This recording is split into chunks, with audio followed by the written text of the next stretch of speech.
Do you want to remove threads from Instagram bio?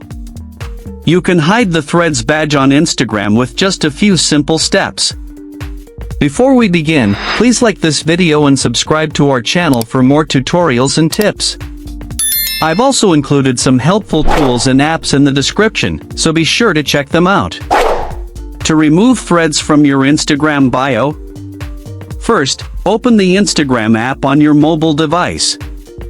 Once you're in Instagram, tap on your profile picture at the bottom right corner to go to your profile. Here, you will see the Threads logo and username under your profile picture and bio. To hide this from your bio, tap on the Edit Profile button just below your bio and profile picture. A new screen will appear with various editable options for your profile. Scroll down and find the Show Threads Badge option. Next to the Show Threads Badge, you will see a toggle switch button. Tap and turn off the toggle switch button to remove threads from your Instagram bio. Now, the Threads badge or link will be permanently removed from your Instagram bio section.